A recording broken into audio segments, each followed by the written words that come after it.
Metro Manila! Metro Manila! Di na boring ang Sunday dahil mas pagaganday namin ang inyong morning. Good morning, Metro Manila! Sunday morning radio talk show sa bagong DZXL 558. Talakayang magaan subalit malaman ng mga isyong di na pag-uusapan araw-araw. Mga paksanghatid ay pagbabago sa ating buhay. Tampok ang panauhing eksperto sa isyu at impormasyong gumagabay. Good morning, Metro Manila! Sunday morning radio talk show sa bagong DZXL 558 sa bagong oras, alas 8 hanggang alas 10 na ng umaga. Dito lang sa bagong DZXL 558. Kasama ang inyong bagong kabanding sa umaga. Proud to be Prom B, Mr. Buddy Oreas at Elga Joy Garcia. Good morning, Metro Manila!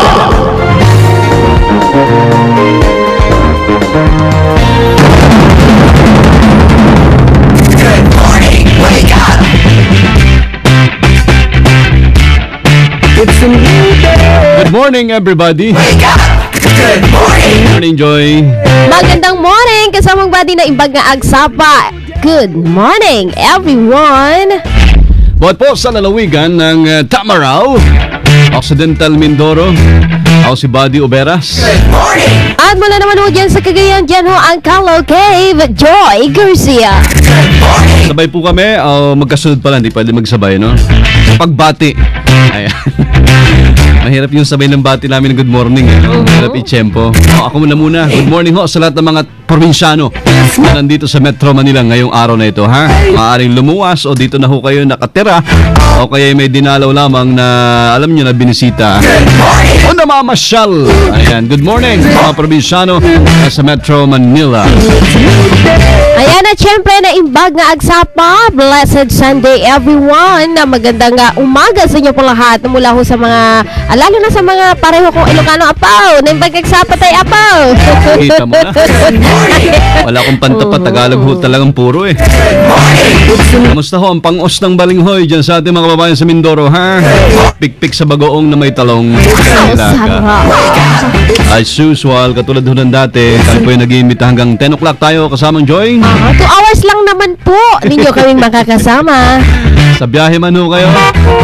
O sa bahay, may opisina ba? Call center. Pwede. Oo.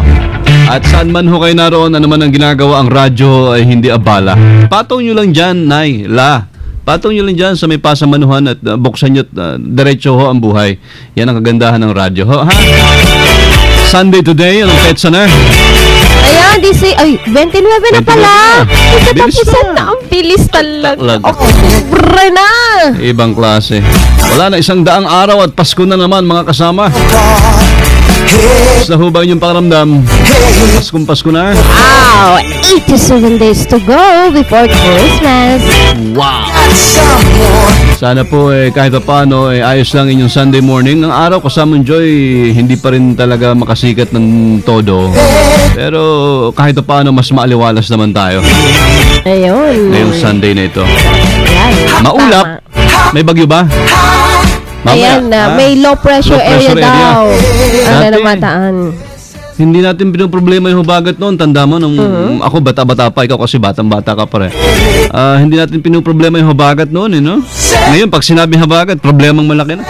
Kasi nga yung dulot na ulan sa atin, konting ulan lamang dito sa Metro Manila, lubog na ho ang Metro Manila. Ay, nako. Tulad ho ng dati, kung kayo man ay nilubog, huwag nyo kalimutan-lumutang, ha?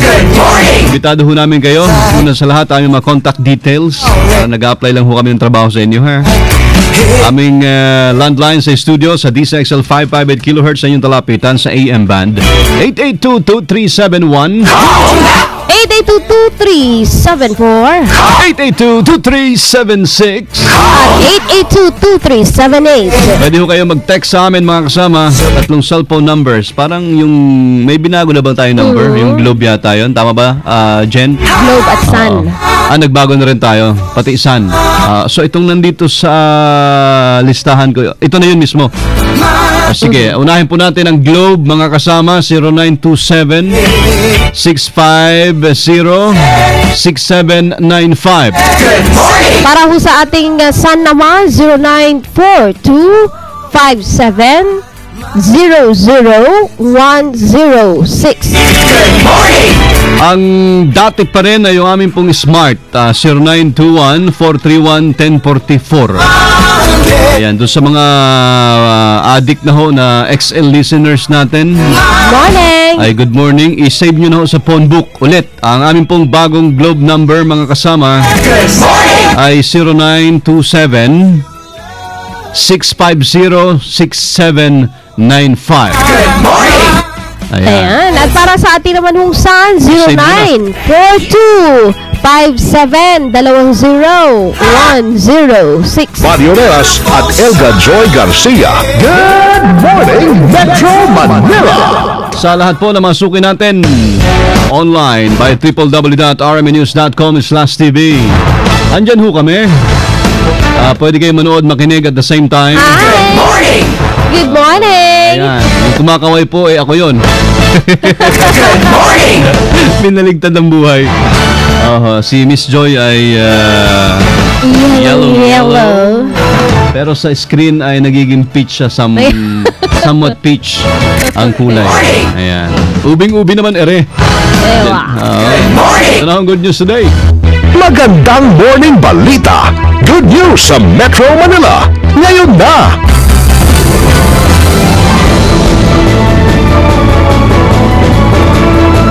Unahin po natin ang pagkakasungkit ng, napakatindi talaga. Galing-galing naman talaga. Sa wakas! Ibang klase tayo. You're a winner. Dapat ng tugtog medyo iba ng konti. Ayan, ito na. Happy New Year. Ba't biglang yun? Good morning. Sa bagay, talagang pumutok Nasungkit ho ng actress turned beauty queen na si Megan Young. Ito ho yung isa sa mga pinakamay magandang katawan at mukha sa mga actresses natin sa panahong ito. At matalino siyempre, ang Miss World 2013. Sa tatapos naman po na pageant sa Bali, Indonesia, hindi na pinagtakhan ang pagpasok ni Megan sa top 10 at top 5 dahil sa mga fearless forecast.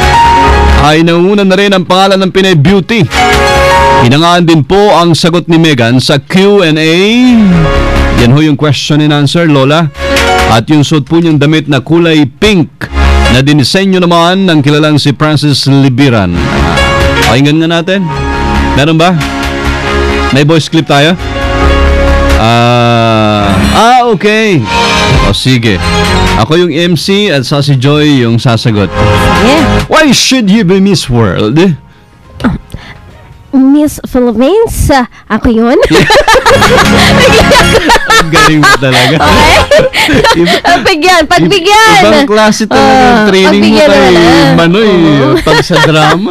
Ako, nangangapa pa ako. Pero sa'yo, Maning Manila. Sige, Okay, sige. pagbigyan. A treasure, core value of humanity and that guides people why they act the way they do. I will use this to show other people how they can understand each other. As one, we can help society. Ibang klase. Pwede na. Pwede. Pwede na sa radyo. Oo, pwede. At tinanghal naman na second runner-up si Marine Lorfilin. Mula France, habang third o pangatlo naman ay si Karanzar Shooter ng Ghana. Huwag po kayo mag-alala. Meron pong announcement ay paririnig tayo. Okay na? At ang message po ng bagong kinoronahang beauty queen at ngayon ay Miss World 2013, si Megan Young. Ang ganda kasama Joy, no? Yung Kasi kung pagmamasdan talaga natin after 62 years, 62 years. ba? Oo. Aha. Tatlong dekadang may higit. Yan, siya yung 63rd sa 63rd annual event. So, napaka tagal na. Na tayo'y walang kumbaga kumatawan nanalo sa ganitong paligsahan. Pakinggan po natin mismo si bagong Miss World 2013, Megan Young. And the winner of Miss World 2013 is Philippines. Miss Philippines is Miss World 2013. Miss Philippines, how do you feel? No words. Salamat sa mga kababayan ko. Mahal na mahal ko kayo. Thank you so much to everyone for choosing me to be the next Miss World. It really means a lot to me. And I promise to be the best Miss World. Thank you. Tell us now that you finally have got the title, that coveted title wanted by so many, won by so few, what does it feel like and what are the plans now? How are you going to spread the world of Miss World? You know, I always told everyone that I would just be myself in everything that I do, and to share what I know and educate people on what they could do also to help is what I'm gonna do in this next year. And I'm very, very excited. Salamat talaga sa aking mga kababayan na Pilipino. Para sa inyo to. Wow! Sa wakas, kahit pa paano, no, partner, sa dami ng problema ng Pilipinas, Tama ka. eto na ang kahit pa paano magandang balita para sa atin lahat. Pinakamagandang breaker at breather. At sabihin pa, natutuwa ako sa mensahe ni Megan, ano? Talagang lutang na lutang yung pagiging Pilipina niya. Ayan. Pilipino sa pangkalahatan. Ano ho? Dahil hindi siya parang tipong nagpakapumilit na mag-English kaagad. Ano, salamat po. Diba? Ang klase. Congratulations sa mga good news today. Magandang morning balita. Good news sa Metro Manila. Ngayon na. Samantala, isa pang good news para ho sa ating mga tagapakinig sa susunod ho na buwan, maaari ng bayaran sa pamagitan ng online ang kanilang real property tax upang hindi na humagsadya pa sa City Hall ang mga nagnanais ho na magbayad. Ayon kay Valenzuela City Mayor Rex Gatchalian, malaking magiging ginhawa sa mga taxpayer ng lungsod dahil hindi na nila kinakailangang pumila upang magbayad daw ho ng kanilang tax. Isang bangko naman ang kinausap ni Gatchalian upang doon gawin ang transaksyon sa pagbabayad.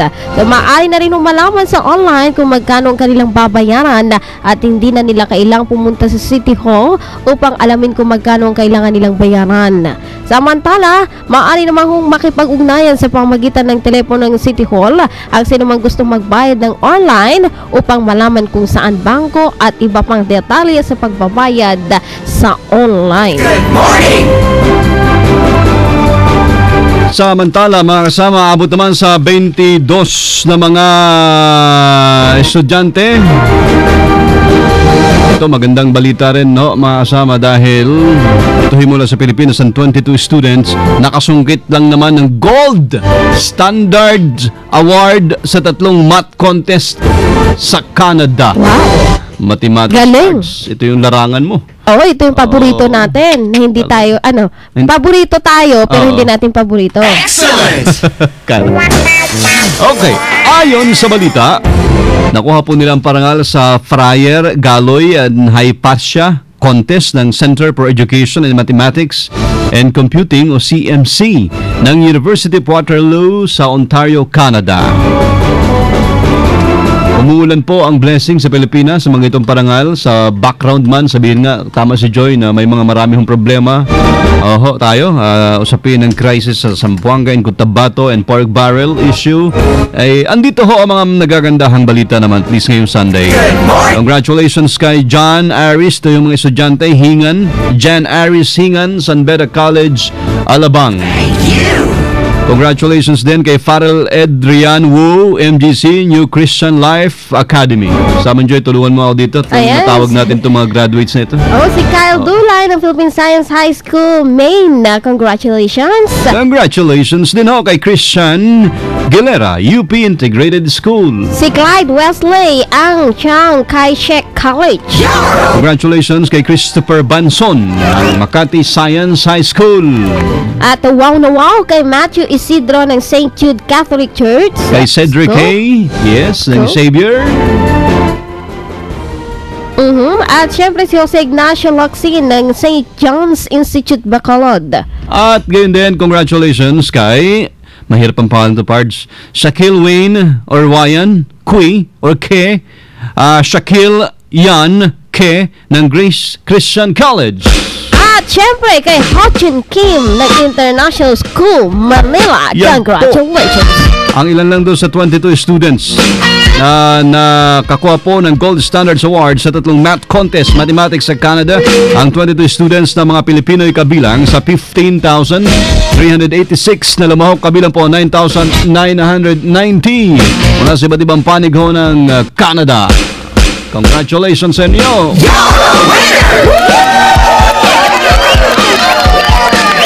Padioneras at Elga Joy Garcia. Good morning, Metro Manila!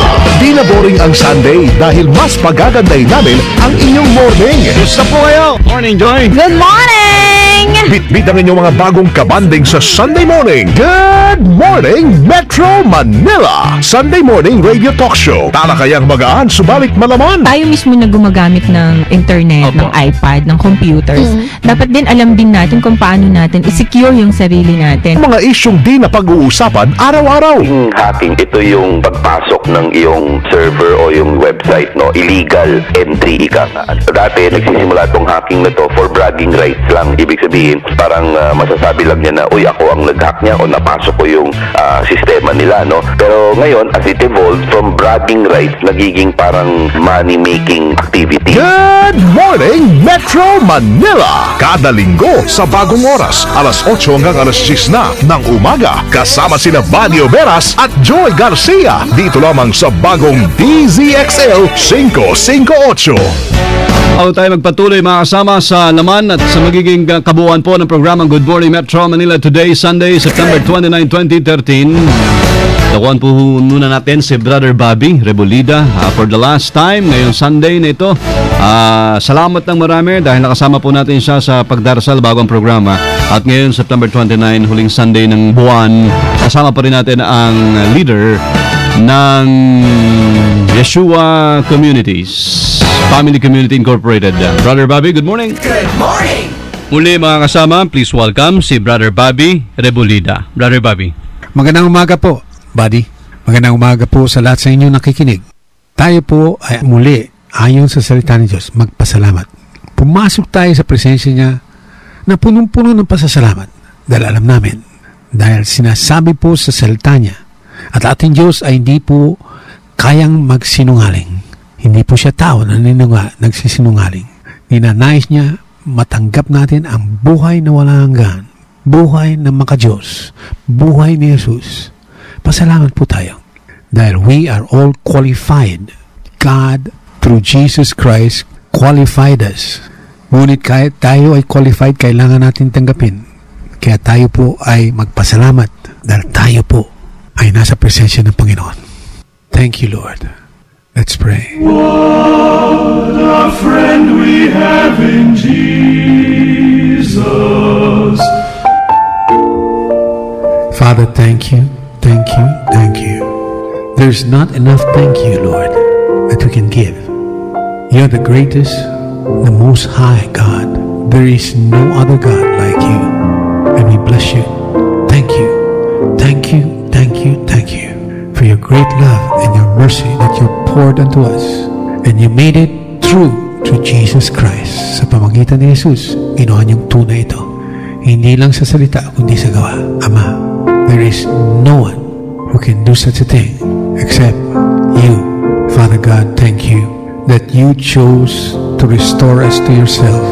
And today, not by works, not by anything we've done, but by grace through faith in Jesus Christ, you have saved us.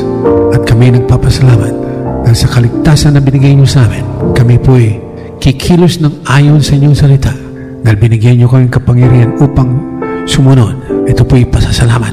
Ang aming pagkilos ay pasasalamat sa inyong kabutihan at inyong pagmamahal. Ama, dahil sa pagmamahal na yan, dahil sa awang umapaw sa pamagitan ni Jesus, hiningi namin muli, paspasan niyo po ang istasyon na ito. 10 ng kanilang mga announcers sama. Lahat po ng mga tao dito, hindi lang announcers, pati mga tumutulong, pati mga janitors, Panginoon. Naway ang inyong pagbasbas sa istasyon na ito, may epekto po dito sa Guadalupe Center. Umapaw, hinihingi namin, umapaw po sa lugar na ito upang lahat po ay ma-blessed. And Father, as you fill this whole place with your Spirit, let your Spirit flow unto all the listeners. Let your radio waves flow out to the whole Philippines, that the whole Philippines would be taken over by the Lord. Father, we ask for your hand upon the whole Philippines. As I speak, O Lord, as I pray, take hold of the whole Philippines. Cover it with your hands. Protect it, O Lord. Do not permit any catastrophe to come upon the Philippines again from this day forth. We ask for the grace, your grace, Lord, in Jesus' name, that we ask for any typhoon to pass. Do not let any typhoon like Labuyo to come upon the Philippine land again. Do not let it land upon the Philippines. Let it flow out to the north or dissipate. Father, hold this whole Philippines in your hands. Do not permit any destructive earthquake to come upon the Philippines. And today, the Lord, even as the people are listening, may each one begin to feel your presence. Even as they listen, may each one begin to hear your voice, that they might usher in the spirit of faith, that they might begin to see and feel your presence. Father, we thank you. And even now, we ask for your anointing upon this station to flow out, the healing and the wholeness, the prosperity to flow upon this whole Philippines. We thank you, Lord, for the progress of this Philippines, the growth, O Lord, economic growth, pero hindi pa po umaapaw sa mga taong naghihirap sa baba. Panginoon, sa pamagitan ng istasyon ito, we ask for your anointing to flow out. Let the good news become real, and let the abundance be felt even among the poorest of this nation, that we cannot claim any glory, but give you all the glory for the abundance of this nation. Father, we thank you. Take hold of this nation. Bring glory to your holy name. And Father, we bless you and thank you for this station. May your voice be heard continually in this station from this day forth and forevermore. In Jesus' name we pray.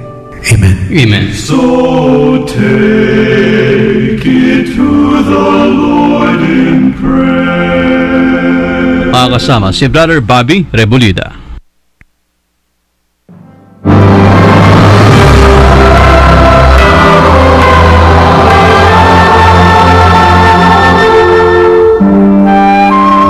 Thank you, Brother Bobby. Muli kasama natin ho si Brother Bobby Rebolida ng Yeshua Family Communities Incorporated sa mga panalangin sa opening prayer ng programang Good Morning Metro Manila. Good morning! Coming up next, ang coordinator po ng Ecoways Coalition, kung saan ngayong mga panahon ito kasamang Joy, ang dami na namang aligaga sa pagbili ho ng mga laruan. Sigurado yan kasi malapit na ho ang Pasko. Asahan ho natin kailangan ho ng pangregalo. Ayan. At saan ka pa nga ba makakakita ng murang mga bilihin, lalo tigit kung laruan ang pinag-uusapan, kung hindi sa DV? Divisoria. Oo. Marami daw din, maliban sa Divisoria, with all due respect, marami rin mga lugar sa Quezon City, ng mga pamilihan dyan, sa Ermita, sa Paco, sa Malate, sa Quiapo, Santa Cruz, kung saan pa man. Tayo mahilig maghanap ng mga may kung saan may sale, kung saan maraming mga tipong maramihan or warehouse ang dating para makadiskwento, makamura. Pero ang issue, mura nga. Saman Joy, di ba? Mura. Safe ba? Yun ang tanong. Pagdating sa sangkap ng laruan, yan ho ating topic mamaya, ha? Kasama ang Ecoways Coalition. Abangan. Hindi ko pa tinatanong si Jen kung lalaki o babae. Unique yung kanyang unique yung pangalan po niya, mga kasama. Ayan, ha? Ang spelling po ng pangalan niya ay Thony. So pag binigkas, Tony or Thony? Wow, kakaiba talaga yun. Dison, ha? Sir, Mr. Mrs. Ano ba ito? Lalaki siya, yan. Para wag na kayo mag-isip ng kung ano pa man. Stand by, Tony. Good morning! Fabio Reyes at Elga Joy Garcia. Good morning, Metro Manila. DZXL Sunday Issue. Oras na natin sa DZXL 558 Philippine Standard Time. Tatak, alas 8:32 na ho ng magandang morning. RMN. Si Robin Padilla po para sa DW Revicon Dison. Si Robin Padilla, tol. Sa 30 taong ko sa showbiz, ang pinakamahalagang aral na natutunan ko ay dapat laging kondisyon ng katawan ko. Handa sa anumang hamon ng trabaho ko. Kaya lagi akong nagre-Revicon Forte. May amino acids, vitamins at minerals na nagpapalakas ng mga muscle ko. Kaya hanggang ngayon, kondisyon. May lakas na di umayaw. Revicon Forte. Matinding pukuhan. Kondisyon ako dyan. Mahaba ang manero. Kondisyon ako dyan. Basta't may Revicon Forte. Lakas di umayaw. Si Robin Padilla, mga tol. Tandaan, anumang hamon, umaga, gabi o hapon, laging kondisyon. May lakas na di umayaw. Revicon Forte. Amino acids, vitamins at minerals ang generic name ng Revicon Forte. Ang pusong Pilipino ay pusong panalo. Kasama nyo ang PCSO sa tagumpay ng Pilipino. Pusong Pilipino, pusong panalo. Tangkilikin natin ang Lotto, sweepstakes at small town lottery ng PCSO para buong bayan panalo. Para sa mga hindi nauubos ang trabaho, sa mga 3 oras kong magpagwapo, sa lahat ng may bagong nakilala, sa mga gustong magpamis at tropa. May Emperador Light na naghihintay, may barkadang lagi mong kasabay. May Emperador Light na naghihintay, nating light ang buhay. Drink responsibly. 558 DZXL. DZXL. Good morning, Metro Manila. DZXL Sunday Issue. Eto na ho tayo mga kasama sa unang handog po namin sa inyo. Ang talakayan may kaugnayan nga dun sa mga laruan na natagpuan po na may mga toxic substances na sobra-sobra sa dapat to. Although pag sinabing toxic, talagang toxic. Oo, at saka yan kapag sinabi ho nating toys, laruan ho yan ng mga bata. At kapag laruan ang pinag-uusapan at bata ho ang gumagamit ho niyan, hindi na iwiwasan na yan ho'y kinakain. Siyempre, dami mga ginagawa ko dyan. At napaka-delikado ho sa kanilang kalusugan kapag napabayaan ho natin ito. So, sa mga tagapakinig natin, pwede ko kayong magtanong diretso ho kayong magtanong. Dapat bilisan ho ninyo para diretso din ho natin itanong ho yan sa ating guest sa Eco Waste. Kasama, please welcome si Tony Dizon. Tony, magandang umaga. Morning! Magandang umaga po at magandang umaga sa ating mga tagapakinig. Oo, salamat Tony at nagkaroon tayo ng pagkataon na magkaugnayan dahil alam mo naman ang Pasko kahit hindi bilangin ang araw. Merry Christmas! Malapit na, no? Una sa lahat, kailan ba kayo nagpunta dito sa mga lugar na kung saan maraming tindahan? Kabilang na dito sa nababanggit yung Divisoria, Ermita, Paco, Malate, Quiapo, and Santa Cruz. Sa Maynila lahat to kasama Tony. Tama po yun. Sa totoo nga lang, taon-taon ginagawa na natin ito. Sabi nga, simula pa lang ng pagpasok ng Bearman, ay alam na natin kung ano yung kadalasang makikita natin dito sa mga pamilya na ito. At pangunahin nga dyan ay itong mga laruan. Kailan kayo nagpunta doon sa mga lugar na yun, Tony?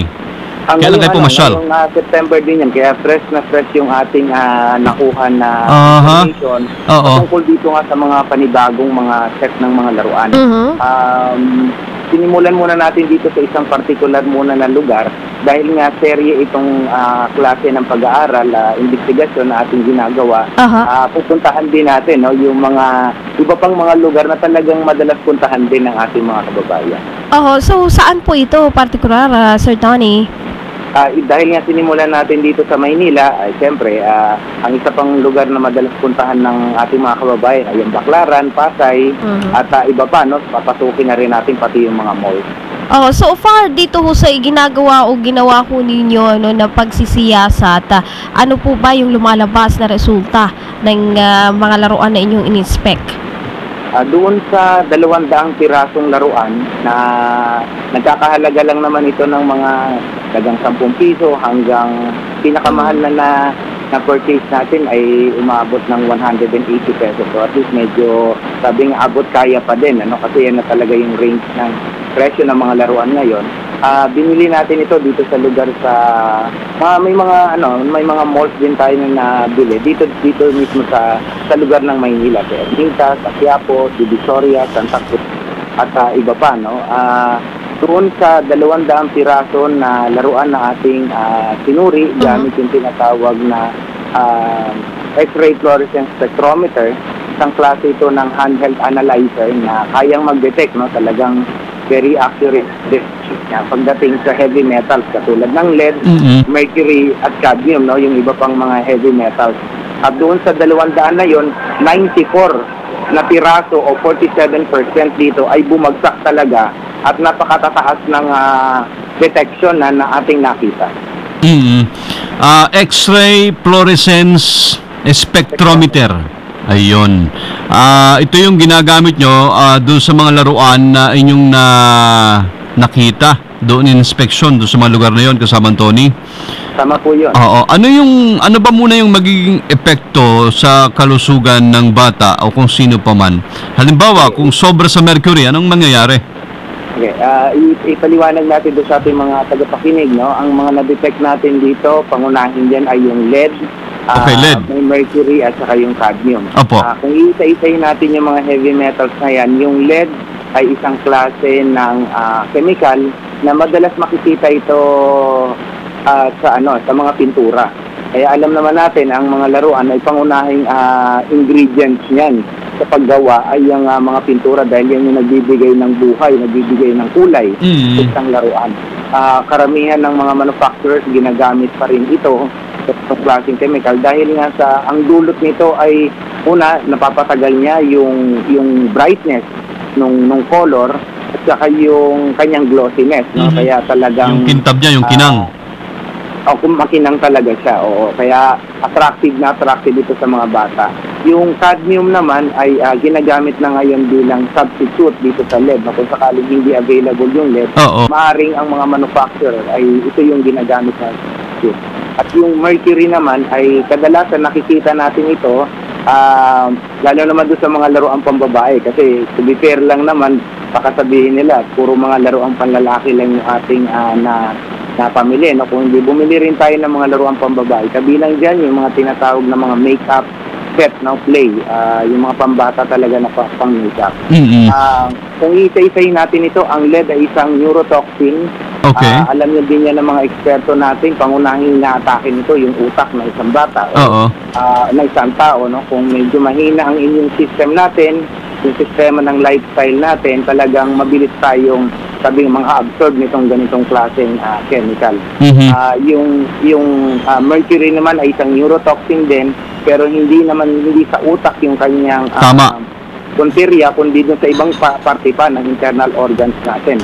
Kabilang na dyan pati yung respiratory. Grabe talaga, yung cadmium na isa, ito medyo mabigat-bigat dahil ito ay carcinogenic, so nakaka-cancer po ito. So kung titingnan natin yung scientific na detailed information ng mga chemicals na to, talagang matatakot, mababahala talaga tayo. May mga sinasabi. May sinasabi ho kasi ng ilan ho sa mga buibili, sa mga magulang, lagi nilang sinasabi, ano ngayon kung nakaka-apekto sa kalusugan, hindi naman na proven, wala naman na naibalita na bata na dahil nga dito sa paggamit ng mga ganyang laruan, talagang nagka-cancer o kaya nagkasakit. Sir Tony, ano yung reaksyon na natin dito? Tama po yan, kasi hindi naman porke na bumili ka ng laruan or gumamit ang anak mo ay magkakaroon na kagad siya. Ang ganitong klaseng mga chemicals ay tinatawag ito ng mga sleeping dragon. Ibig sabihin, nagde-deposit siya muna sa katawan. Pangunahing nagtatago yan o pangunahing pumupunta ay dun sa bone marrows natin. So, hindi talaga siya ganun kadali na ma-detect na once na ma-expose ka sa ganitong klaseng chemical ay magkakasakit ka na kagad, uuubos ka na at kung ano pang sintomas. Medyo progressing, gradual ang effect nito. So, cumulative siya, meaning nananatili talaga siya dyan at hindi talaga siya alis sa katawan, unless otherwise magpapagamot ka na talaga, no? At ang medyo nakaka-alarma nga dito dahil sa kung ano yung pinakamahinang parte ng iyong katawan, doon siya umaatake.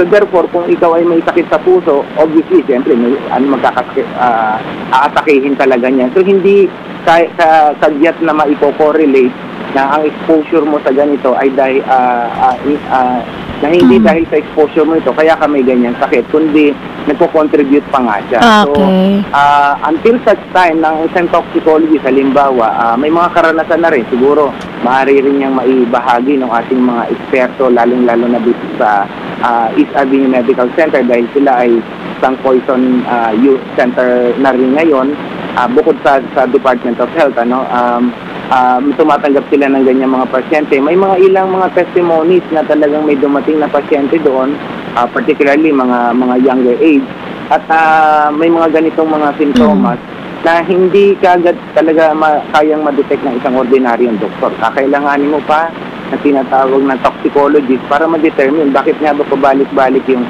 sakit na to, bakit lumalaki yung liver niya, bakit nagkakaroon siya ng heart failure. So, doon lang nako-correlate at doon lang na nagkakaroon ng background investigation kung saan na-expose talaga yung mga tao. At kung pagbabatayan pa rin naman ho, usually yung mga dinadapuan ho ng mga ganito, mga bata, which is sila nga ho yung mahina ang kanilang immune system. Di ba tama ho, Sir Tony?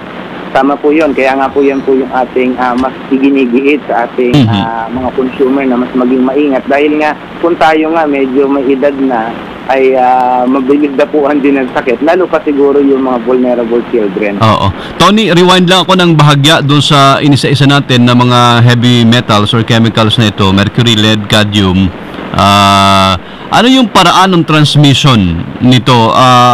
Paano para mapunta sa isang bata o sa isang, sabihin natin na na-expose dito sa mga samot-saring laruan?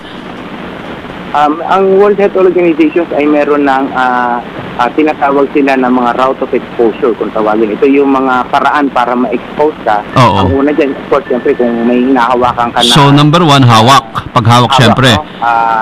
Tapos, kung toddlers yan, alam naman natin, meron tinatawag na hand-to-mouth activity. Yun na, yun na isusubo, sabi nga ni kasamang Joy. Oo. Or below 2 years old, anong hawakan man yan, talagang isusubo. Oo.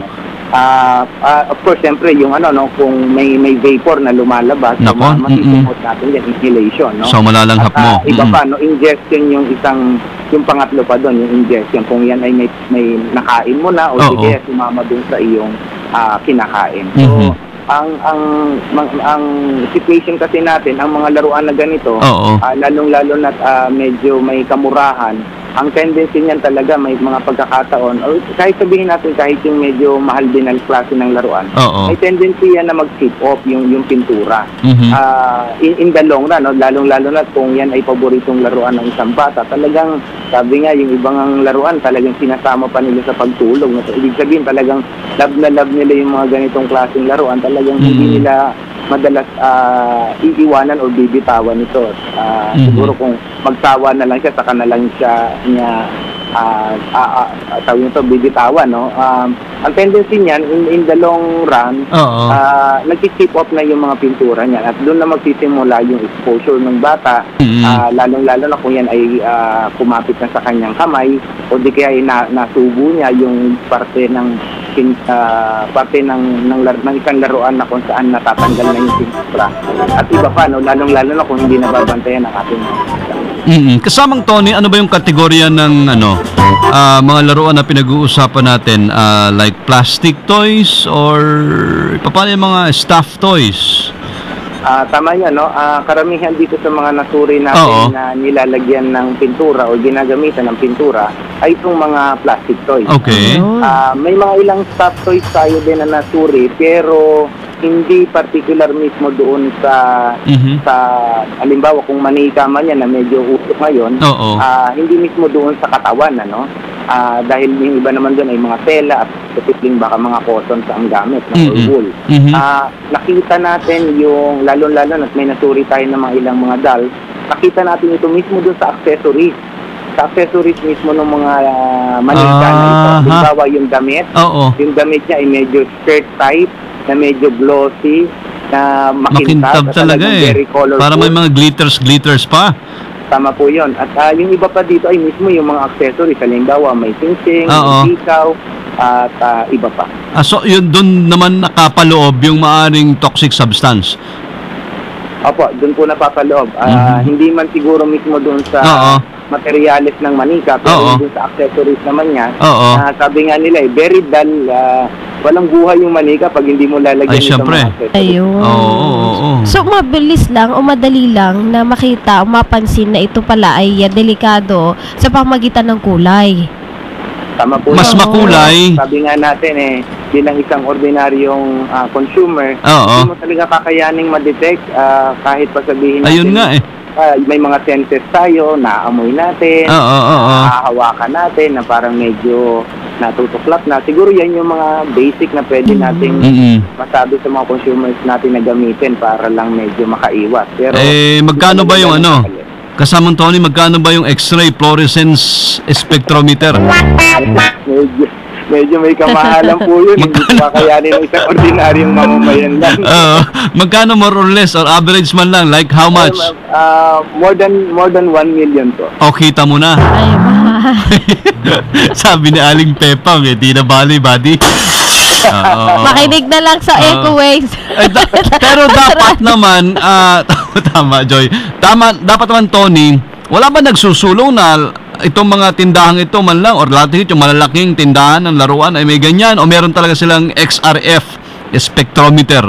Sa totoo lang, dahil sa medyo kakulangan pa rin yung ating regulation dito. Ayun. Kahit merong ganyan, ay talagang patuloy pa rin na nagmamanufacturing. Medyo makukulit natin ang mga manufacturer. Nakakalusot talaga, Ang nakakalungkot nga dyan, hindi pa natin alam kung yan dito ba yan mismo ginawa. O yan ay galing lang sa ibang bansa na inangkat lang papunta dito. Pero mostly kayo, nasa frontline kayo. Alam nyo na karamihan galing naman ng di ba, ng abroad. Ng China. Tama po yun. In fact, yan nga yung ating iginigiit.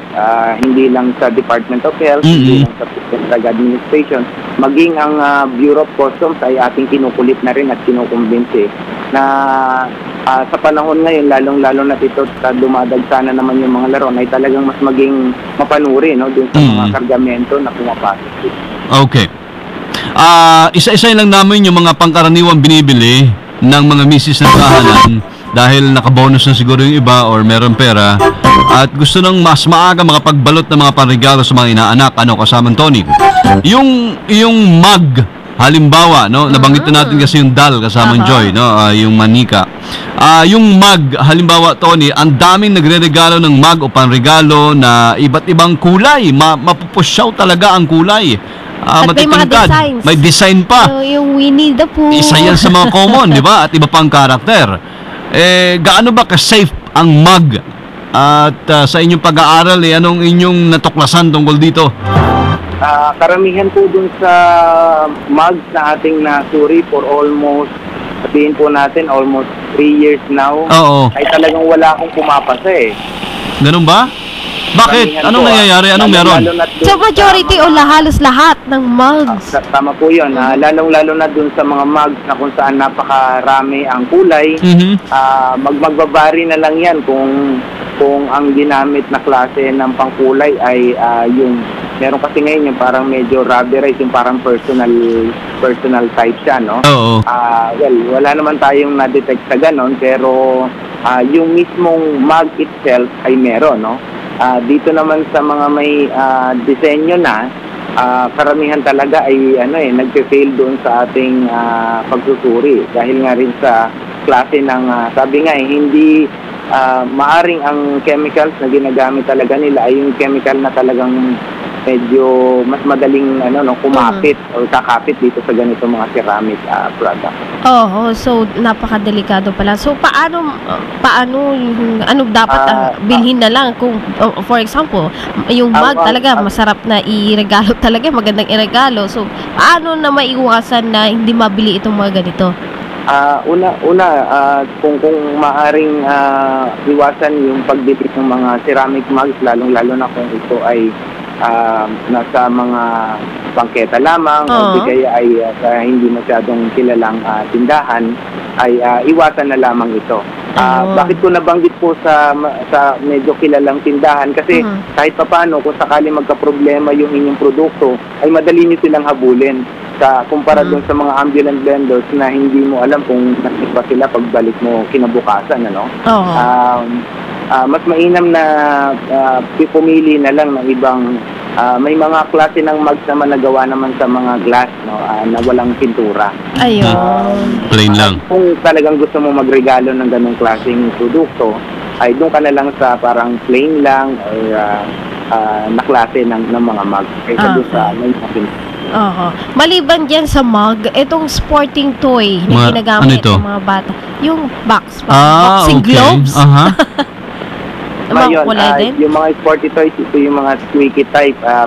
Paborito to ng mga toddlers natin, yung mga below 1 year old. O kaya kahit siguro hanggang 3 years old, gumagamit pa rin ito. No? Na-detect naman natin talaga siya dun sa surface ng mga laruan. Kaya i-advise talaga namin kung medyo bibili kayo ng squeaky toy, ay maghanap na lang siguro dun sa isang tindahan na paari nga sana ay yung ibang klase ang hindi pintura ang ginamit, no? Pwedeng tela, pwedeng yun na lang yung kulay mismo, yung tela na mismo kaysa dun sa pinturado. Okay. Mga dalawa na lang tong aming gustong banggitin kasamang Tony dahil marami naman tong nasa listahan. And basically, ito yung gusto nila. Halimbawa, toy car, yung mga sasakyan, gustong-gusto ng mga bata yan. Tama po yan. Yari naman yan sa may plastic, may bakal, may metal, di ba? Tama po yun. Parehas natin nasuri yon yung plastic at saka yung metal type, no? Ang nakadetect tayo dyan sa parehas na materyales, no? Whether sa metal or sa plastic. Pero mas mataas ang chances ng paggamit ng LED ay dun sa metal. Kaysa dun sa plastic. Kasi karamihan yung sa plastic ay posibleng isinasama na nila as a color or coloring sa paghulma mismo ng mga laruan. Wherein dun sa mga metal ay siguradong pinintura ito. Ayun. At maliban dyan, ito namang toy animal. Yung, di ba daming mga bata mahilig sa madami yan. Mga animals na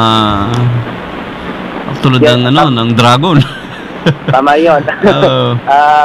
Karamihan kasi doon sa nasuri natin. In fact, na yan, for almost siguro halos every time nagiging suspect namin talaga yung mga animal toys dahil nga sa hindi talaga siya nagkakaroon ng chances na mag-negative, no? Halos positive lagi, especially kung ang mga materialis na ginamit dito. Yun pala, no, para paalala rin sa ating mga consumer. Kung nakita natin na PVC ang klase ng materialis ng plastic na ginamit sa mga laruan, ay iwasan na natin ito dahil karamihan talaga sa nasuri namin na PVC material ay talagang LED paint ang ginamit. Nako, mas matindi pala yan, ano? Malalaman po natin ang PVC dahil medyo mabigat yung klase ng plastic. Hindi po ito magaan. Sabi nga medyo hulmado yung pagkakadesenyo nito at hindi yung parang parte-parte lang. Parang wala kaming pupuntahan, pati cosmetics, yung mga toy cosmetics, action figure, 'di ba? Matitindi rin pala yung mga LED nitong mga ito. Tama po 'yun. Yung toy cosmetic, ito nga po yung binabanggit ko kanina. Hindi naman LED ang nakita natin, kundi mercury. Nakita natin ito doon sa ilang mga blush on. So, alam naman yung mga kikay na pangkikay, tama yun, pangkikay. Ay yun yung mga gamit. Ang medyo alarming dito, kumpara doon sa ilang mga laruan na kung saan kamay yung pangunahing route of exposure. Ito kasi direktang ina-apply sa skin, sa balat. Contact talaga, in contact. Tapos meron pa kaming nasuri sa mga cosmetics na lipstick naman na laruan. So, direkta yan sa may bibig mismo. So, isipin na lang natin kung yung anak natin medyo, sabi nga sumusunod sa uso ng panahon ngayon, nagme-makeup na rin kahit bata pa, ay talagang magiging mataas yung chances ng exposure. Okay. Tony, may mga onliners tayo sa chat room. Halimbawa, si Dexter81, isa sa mga avid listener namin at supporter ng XL. May concerns siya na kanina siguro napasadahan natin, like sabi ko nga, kung ganyan, buti pa kayo at may XRF spectrometer, how I wish lahat ng tindahan meron din sana para doon pa lang machi-check na. Ang concern ni Dexter81, dapat daw sana sa customs pa lang, di ba? Nag-check na yung mga laruan bago pumasok sa pamilihan. Tama po yun. In fact, yan nga po yung kinukumbinsi natin sa Department of Health. Oo. Dahil sila naman po yung tagapangasiwa natin, lalo-lalo na dito sa pagbabantay ng mga laruan. Oo. Ay sabi nga mas mas expensive yung paglabas nila ng abiso sa ating mga consumer. Dahil nga sa dumadagsana naman nga itong ganitong laruan at at the same time ay mas mabilis yung paglabas nila ng mga health advisory. Dun lang naman yung magiging pamantayan ng ating mga consumer kung ano yung dapat at hindi dapat nilang bilhin. Kung makikita nila ito, sabi nga sa EcoWaste ay bukas yung aming blog spot. Regularly nag-upload kami dyan ng mga pictures para mismo ma-visual ng ating mga consumers kung ano yung hindi dapat nilang bilhin. At nagbibigay din tayo ng regular na abiso sa ating mga consumers. Kasi nga kung ganyan at sakaling may magkasakit na ng bata at dahil sa chemical, sino daw ba yung pwedeng managot? Sino pwedeng habulin? Parang minsan nasa bulag na lugar tayo, wala. Blankong pader. Tama po yun. Kaya nga po may bill po tayo na isinutulong sa Kongreso, ganun din sa Senado, yung tinatawag na Safe and Non-Toxic Children's Product Bill. Pangunahing layunin nito ay i-disclose ng mga manufacturers yung klase ng mga chemicals na ginagamit nila. Masiguro na dumadaan talaga sa regular na standards yung mga pinoproduce ng mga manufacturers. At meron tayong tinatawag dito na pananagutan nila kung sakaling magkaroon ng problema. Ang kadalasan kasi lang na ginagamit natin ay yung policy na kung sakaling medyo may sira after dapat within 3 days ay ibabalik mo na lang dun sa sa tindahan, pero hindi lang yun yung gusto natin na pananagutan dapat ng mga manufacturers, yung pananagutan din nila doon sa kung sakaling may magkasakit or may naging epekto itong kanilang ginawang produkto, ay dapat sila din yung managot. Okay. Sana lang palagi na lang na Pasko para umiingay ang ganito mga usapin at nakakalampag sila kasamang Tony, Tama. Tama po yun. Pero sabi nga natin, ang laruan ay laging naandyan dumating man ang Pasko or hindi, panahon man ang Pasko o hindi pa, ay yung mga laruan ay talagang nandyan lagi sa pista. Okay. Pero sa effort po ng ating government, nakikita po ba natin talaga na may effort naman ng ating government para kahit pa paano naman hindi na magkalat dito mga ganito na nakaka-apekto sa ating mga bata? Tama po yun. Tingin naman po natin ay merong effort yung ating pamahalaan para mas ma-intensify pa yung campaign patungkol nga dito. Kailangan lang talaga na mas maging masigasig, mas maging visual yung pag-i-inspect nila, yung pag-monitor, at yung talagang mismong regular na pagbisita dito sa mga pamilihan para sabi nga tayo sa bahagi ng EcoWaste, wala kaming kakayanan to confiscate. Kung meron nga lang ginawa na natin, kundi yan ay gampanin ng ating pamahalaan na talagang meron silang authority para kumpiskahin itong mga produkto. Pwede naman kayo magkaso. Tony, pwede kayo magkaso? Pwede rin po bilang isang ordinaryong mamayan at bilang isang consumer sa ilalim po ng Consumer Protection Act ay may karapatan din po tayo na mag-file ng cases sa mga manufacturers na ito. Kung may isang magulang or kung sino pa man ang gustong mag-file ng kaso sa halimbawa na biktima anak nila ng ganito mga chemical sa pamagitan ng pagbili ng laruan sa isang tindahan, pwedeng kung nag-aalangan sila, lumapit sila sa EcoWaste Coalition, tutulungan nyo? Pwede naman po yun. Oo. In fact, ang ginagawa nga po natin, maski naman din po ang Department of Trade and Industry ay meron din silang pamamaraan dyan para sa mga pag-asikaso sa ating mga consumers. Mag-file lang po ng complaint, ilagay lang po doon yung detalye na kakailanganin katulad ng kung saan man ito nabili, anong klaseng product po ito, at tingin ko naman po ay gagampanan nila yung kanilang responsibility. Okay, so on that note ay muli, mabilis lang ang paalala nyo from EcoWaste, Tony, at kung kahit paano ay makaka-communicate sa inyong tanggapan o sa inyong opisina. Ayan, sa panawagan natin sa ating mga consumer, mas maging maingat pa rin ulit tayo, no? Hindi porke mura ay bibili na natin at hindi rin porke mahal ay ligtas na ito, no? Mainam pa rin, sabi nga, yung mga basic senses natin, tingnan natin kung ang isang laruan, kung kompleto ang impormasyon. Dapat nakalagay dyan sa mga pakete yung mga pangalan ng manufacturer, address nito, location, point of origin kung saan man ito nagmula, at yung pinaka-importante yung listahan ng klase ng ingredients na ginamit nila. Kung hindi natin ito nakita sa ating laruan na bibilhin, ay huwag na natin ito tangkilikin. Iwasan na natin ito at maghanap na lang tayo ng isa. Kung tayo man ay nakabili na at nagdududa tayo, hindi kaya ay gusto natin itong i-report, ay mangyari, bumisita lang kayo sa website ng Food and Drug Administration or ng Department of Health. Sila po kasi ang tagapangasiwa natin, particular dito sa ganitong pambata, ay i-report na natin po kagad. Sabi nga baka pasawa rin yung ating pamahalaan kung yung EcoWaste na lang lagi ang nagre-report. Tulungan niyo po kami.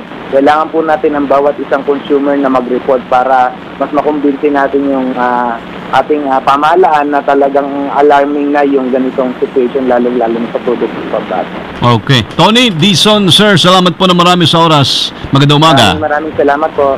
Thank you very much. Muli makasama si Tony Dizon, isa sa mga coordinator po ng EcoWaste Coalition.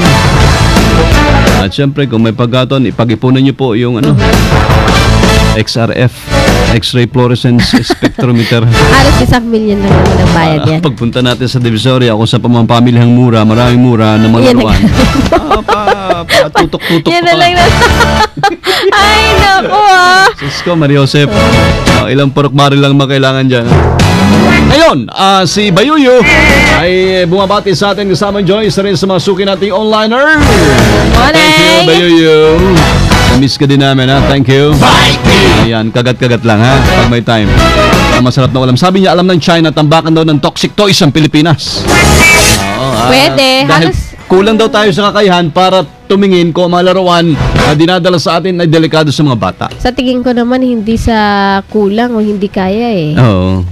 Kundi, ayaw lang. Tama. May kulang talaga. Kulang sa political will. Good morning! Ayaw namin magkomentaryo Sunday ngayon Talaga ho mga misis, mahirap mag-ingat sa pagbili ng laruan. Kahit ka naman bumili sa mall or sa malaking tindahan, ganun din Hindi rin sigurado. Doon din kinuha yan sa murang pamilyan, sa tambakan, sa bagsakan. Sabihin sa atin, partner. Ano ibig niya sabihin? Hindi na lang kami bibili ng laruan? Puro pagkain na lang? Pwede. Pwede naman. Bakit lang ganun Pwede. Bakit nung bata pa tayo sa probinsya, pasintabi na sa mga pinanganak sa syudad? Diba? Ang mga laro natin, lahat all natural.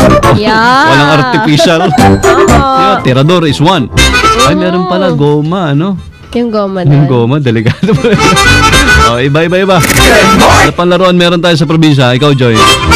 Sa amin, di namin kailangan naman ganyan. Trak-trakan. Sa amin kasi patintero lang. Ayun lang Diba? Yung Kami ng mga bata, O kaya yung... Yari sa kahoy. Nila kasi yung, maraming laruan na hindi naman nakailangan ng ganyan. Ayan. Babalik ko kami sa aming pagbalik. Abangan! Ay, maganda yung pag-uusapan sa practical coach, ha? Coaching ni Coach Kristan. Ang sabi is, delete mediocrity in your vocabulary. Define mediocrity, class. Ma'am, sir, excuse lang po, CR lang. Good morning! Kailangan ko kayo, ha? Mario Rojas at Elga Joy Garcia. Good morning, Metro Manila!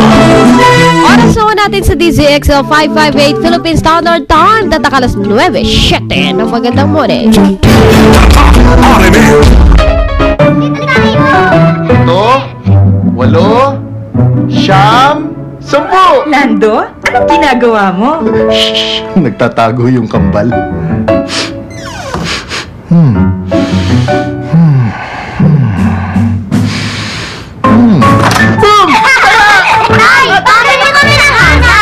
Yan ang bango ng bagong Surf Rose Fresh at Sun Fresh Powders. Bangong tumatagal. Kakaibang freshness. 5 pesos lang. Based on lab and consumer tests, 5 pesos based on Surf 5-in-1 sachet SRP. Surf from Unilever. Yan ang bango ng bagong Surf Rose Fresh at Sun Fresh Powders. Bangong tumatagal. Kakaibang freshness talaga. 5 pesos lang. It is finally here to challenge the terrain. The all-new Isuzu D-Max. With a more ruggedly tough exterior combined with bigger, luxurious interiors, the all-new D-Max will make any journey extra comfy and exciting. Check out the all-new D-Max now at an Isuzu dealership nearest you. For more of this remarkable new vehicle, you may also visit www.isuzufil.com. Paalala po, galing sa B-Fresh. Sama-sama tayo magabot na kabutihan, karunungan, kasibatan. B-Fresh, sigaw ng bayan. B-Fresh, malamig sa bibig. B-Fresh, presko sa hilinga. Kabutihan, para sa kapayapaan. Lugar at edukasyon, upang may progreso.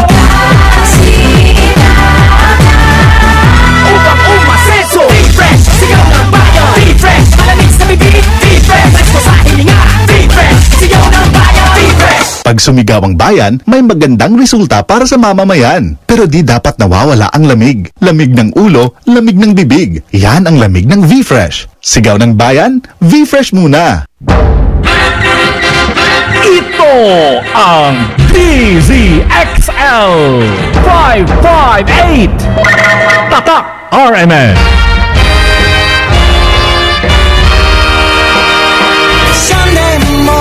Good morning, Metro Manila! Sunday morning radio talk show. Gusto po kayo? Morning, Joy! Good morning! Umaga pa lang, good news na sa Metro Manila. Mga pagsanghatid ay pagbabago sa ating buhay. Tampok ang mga panauhing eksperto sa issue at impormasyong gumagabay. Hindi po itong dahilan na porket may pagbabago ng klima ay sanhi na to na maging depressed tayo, no? In fact, globally, ang tinitingnan sa climate change as yung oportunidad kung anong pwedeng gawin ng bansa. Good morning, Metro Manila! Dahil tuloy-tuloy na ang pagganda ng umaga. My name is Kes. I am 13 years old. I live in Cavite, in the Philippines. And this is my story. The rightful winner of the International Children's Peace Prize 2012. Mga pagsanghatid ay pagbabago sa ating buhay kung saan bida ang usapang pampamilya. Good morning, Metro Manila! Sa bagong oras, alas 8 hanggang alas 10 na ng umaga. Kada linggo, kasama sina Badio Beras at Joy Garcia. Dito lamang sa bagong DZXL 558. Badio Beras at Elga Joy Garcia. Good morning, Metro Manila! Sunday morning, up with the lark. I think I'll take a walk in the park. Hey, hey, hey, it's a beautiful day. Hi! Hello! Morning, Joy! Good morning! Kasama buddy! Ayan! Uy, sa mga kasama ko natin ho dyan, nakagigising lang. Masarap na breakfast ngayon. Ano? Usually kasi hotdog. Tapsilog. May itlog. Naalala ko pag hotdog yung aking mga chikiting lang, hotdog ang gusto. Hotdog. O kaya chicken. Pinarito. Ayun, piniritong na manok. Ayan. Pero pag sa amin sa probinsya, ang paborito namin, yung manok, sinabawang manok, yung native na manok ba? Tinola? Tinola, okay. Wow, good morning. At saka, so may papaya. Talbos ng sili. Talbos ng, o kaya, talbos ng kamote. With rin. matching bagoong na may kalamansi. Tapos sinangag. Tapos mainit na kape. Kaya, dili kaya. Nagugutom na ako. Gutom na. Ayan. Okay, so ano pa ang ulam na masarap sa umaga? Marami ho. Wala akong masabi. Corned beef with itlog. Ako paborito ko nilaga itlog nung bata pa ako. Pag morning. Ay, pritong isda. Oo. Sa amin kasi dried fish, marami doon. Sa bagay, oo. Sana ho nakapag-almusal na ho kayo mga kasama, ha? Sunday kasi, at least kapag Sunday, family day daw. Sa bagay. Kasamang pamilya. So, doon lang talagang nagsalo-salo ng mahaba-habang kwentuhan. Pero ikaw ba mahilig ka mag-breakfast o nagbe-breakfast ka kasama Joy? Oo, nagbe-breakfast talaga tayo. Kasi ako, hindi ako nagbe-breakfast, hindi ako sanay. Pandesal lang ako at kape. Parang, hindi naman barado, pero parang maliit pa yung butas ng akin. Hindi lang sanay. Hindi lang sanay, ano? Hindi lang kumakain kasi nagmamadali, kaya late magising. Sa bagay. Pwedeng Sanayan lang, no? Sanayan lang. Oo. Pero dapat heavy breakfast daw talaga. Yun ang ideal. Sige lang ho mga kasama, ituloy nyo lang ho yung paghigop nyo na mainit na sabaw. Kung kape man yan o kaya masarap na ulam ngayong morning ng Sunday, September 29 na ho tayo 2013. Buhat sa lalawigan po ng Occidental Mindoro, home of the Tamaraw. Muli ako si Buddy Oberas. At mula naman ho dyan sa Cagayan, dyan ho ang Calo Cave, Joy Garcia. Oberas at Helga Joy Garcia. Good morning, Metro Manila. Aming po landline sa studio mga kasama ay 882-2371. 882-2374. 882-2376 at 882-2378. Aming po cellphone numbers, dalawa ho yung bago naming number. Pakipalitan na ho sa inyong phone book yung dating Globe at Sun numbers ho namin. Ito na yung bago sa Globe ay 0927-650-6795. That's again 0927-650-6795. Para ho sa ating Sun, 0942-570-0106. Good morning! Isa pa kasama dyan. Ayan, sa ating Smart 0921-431-1044. Dati pa rin. May nakaalala sa iyo? Naabot ko kasi hinahin kong longganisa kanina. Longganisa saan na? Bataan? Longganisa galing sa amin. Sa inyo? Ay, masarap talaga. Good morning! Dati, may nagpadala sa atin ng longganisa galing sa inyo. Grabe. Yun lang, ulam na. Grabe. Nagutom ka, Pards, ha? Buddy Oberas at Helga Joy Garcia. Good morning, Metro Manila. Live po tayo online, www.rmnews.com/tv. Hello. Good morning! Ayan. At kung hindi huli nyo kami napanood ng live, pwede pa rin huli nyo kami panoorin sa YouTube. Siyempre, yun lang hong Good Morning Metro Manila. Ilagay lang po yan. At yung date. Tama. Anytime. Nandiyan ho yung mga pagmumukha namin, ha? Magsasawa kayo. Good morning! He's placed a magic spell on me. Text muna bago si Coach Kristan sa practical coaching today. Hello and hi sa kay Precious Lay Paharilyaga ng General Tinio. Thank you from Jet. Ayan, good morning. Guwapo at maganda. Wow! Ayan, maganda umaga ko yung Sunday. Ito pala hindi tayo, no? Babati kami dito sa Cubao. Adik na nga talaga kami sa RMN. Bakit? Sabi ni Lynn. Thank you, Lynn. Si Lynn, thank you, Lynn, ha? Good morning. Good morning, XL. Pakibati po, Lea ng San Pedro, Laguna. Hi, Lea. Morning. Kaya naman yan. Sabi ulit, Texter 421, magandang umaga po sa inyo dyan sa DZXL. Pinapakinggan po namin kayo lagi.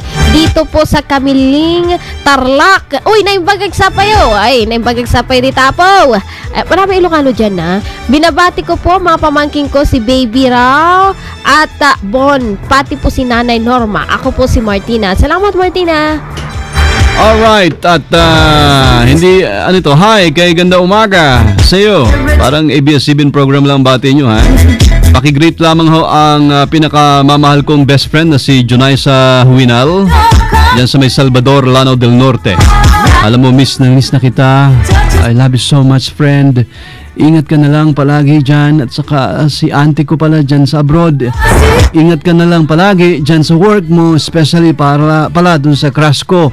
Ingat ka na lang palagi dyan sa mahal kita. At saka si mang friend ko na hindi ko mabanggit. Ingat na lang kayo lahat dyan. Mahal na mahal ka kayo lahat. Thanks from Lynn Terenal. Mama Ayun. Chup-Chup. Mama Chup-Chup pa din eh. Labis kitang mahal. Hindi ho ako masyadong magaling magbasa ng text language. ha? Texter Ay, 9916. kumpleto. Kumusta ang lagay sa Zamboanga, Kuya Sir? Tapos na ba ang gera dyan? From Esmer Tagamot ng Tondo, Manila. Sabi nga ho, naglagay daw sila ng flag doon sa may City Hall. Ito kung saan ay talagang at least ay ang ating gobyerno talagang napalibutan at nakuha na daw. Sabi po ni Secretary Gashmin ay Zamboanga City crisis was over. Sabi Sige, good luck. Pero kawawa po yung mga kababayan natin sa Zamboanga. At syempre, saludo tayo sa police, sundalo at otoridad sa kabayanihan nilang lahat. Kamusta? Yun na nga ho. Okay na tayo. Ano pa ito isa?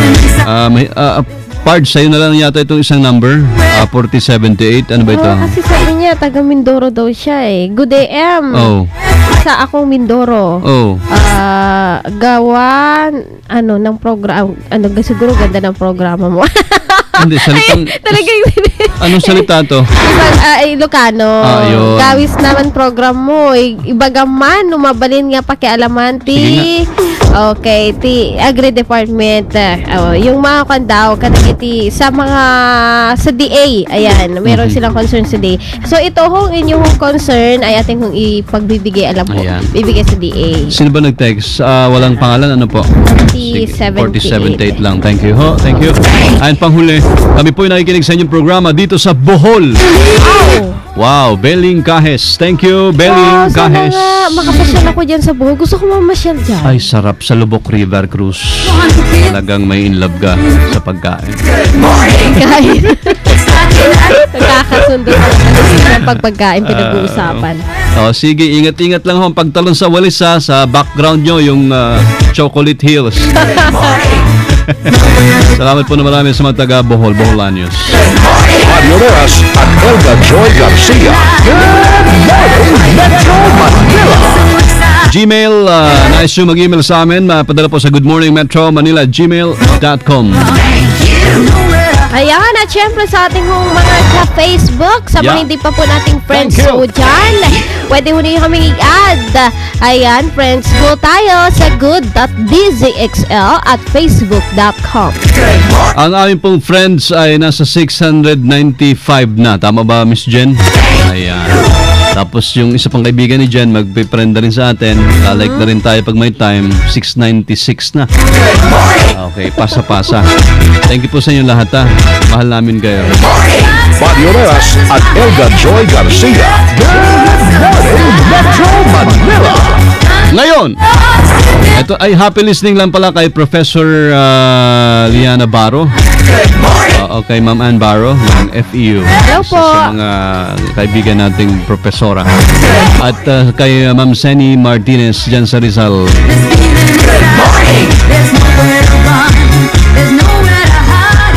Mga kasama ngayon pong morning nito ay na-miss natin ang mga practical tips and insights ng isang magaling na practical coach, life and career advisor at lumilingon sa tawag na Kristan.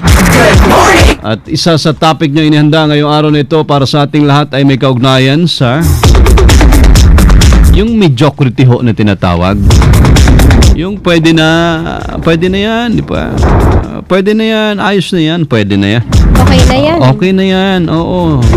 Yun ho yung maliwanag or madaling paliwanag ng mediocrity. Paano ba siya matatanggal sa kaisipan natin o sa ating vocabulary? Paano ka magiging best in everything, kumbaga? Paano ka mag-strive for excellence? Ito ho mga bagay nito itatalakayin now na nag-iisang practical coach resident natin sa programang Good Morning Metro Manila. Please welcome, lumilindol pa sa palakpakan para kay Coach Kristan.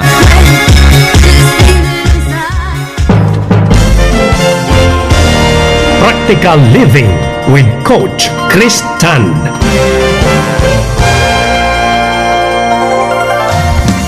Mga kasama, good morning ho, Metro Manila. Muli ating kasama ngayon si Coach Chris Tan. Coach Chris, good morning. Good morning, buddy. Good morning sa ating DZXL followers and listeners. Dumadami na sila, Coach Chris. Naku, maraming salamat po. Nagpapasalamat ako sa iyo dahil itong ating segment na Practical Living with Coach Chris Tan, ang daming enlighten, Coach Chris. Natutuwa naman akong marinig na nakakatulong tayo sa ating maliit na paraan. Totoo yan. At ngayon, ano ba yung topic natin na pag-usapan? Medyo matalinhaga at makapagbagbag damdamin ito, no, buddy?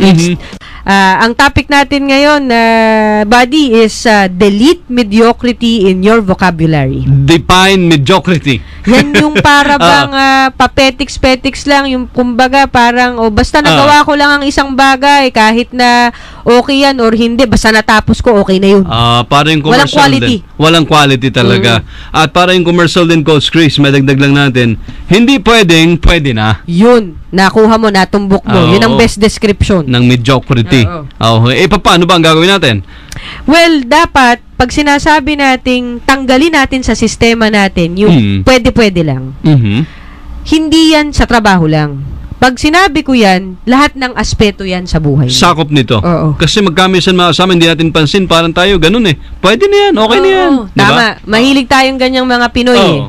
So, siguro para makatulong sa ating mga kapwa Pinoy at makatulong na rin sa ating bansa, para mas magprogreso tayo. Sana lahat official marunong nito. Yes, yan talaga ang dapat. Dapat we are the best in everything. We try our best to be the best in everything. Hindi naman requirement na dapat ikaw ang pinakamagaling kumpara sa lahat. Hindi yun ang ibig kong sabihin. Sa sarili mo, alam mong ginawa mo ang lahat ng makakaya mo. Sa lahat ng aspeto. Okay. Unang-una, sa pamilya. Kung ikaw ang padre de pamilya, it doesn't stop na good provider ka tapos na obligasyon mo. That's not being the best father. Being the best father means, ikaw nakaka-relate ka dito, buddy. Yes, mahirap ang trabaho, no? Ikaw ay nagtuturo pa. Mahirap dahil pagdating mo minsan ng bahay ay hahanapan ka ng mga school supplies. Yes. Salubong pa, no? At saka yung assignment din ng mga bata minsan pag talagang kailangan ikaw pa rin ang magtututor. So, kailangan ng quality time. Hindi lang pagiging breadwinner ang pagiging best father. Hindi doon nagtatapos. Yes. Pagiging best mother naman, hindi lang porke inaayos mo ang bahay mo, tapos na. Kailangan, nandun din yung kinakarinyo mo si mister, nandyan din yung talagang, hindi mo lang pinapagalitan yung mga bata, talagang iniintindi mo yung mga pangangailangan nila. Tayo namang mga bilang anak, hindi porke nag-aral na tayo, nakapagtapos na tayo, para bang ang feeling natin, we made you proud already dahil nakapagtapos na kami. Kailangan, this is our time to give back naman. Tayo naman ang mag-aruga sa ating mga ating parents, So, be the best in your family. That's one. Same thing, be the best for your friends. How can you be best? With your friends? Ngayon, hindi porke kada tumatawag siya or nagte-text ang kabarkada mo, porke sumasagot ka na sa mga text niya na tama na yun. Tama na doon na nagtatapos ang pagiging magkaibigan nyo.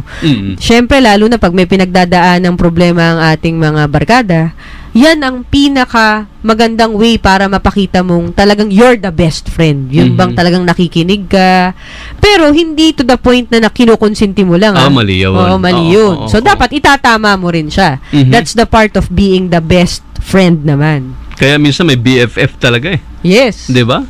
Best friends forever. May mga ganun. Tama.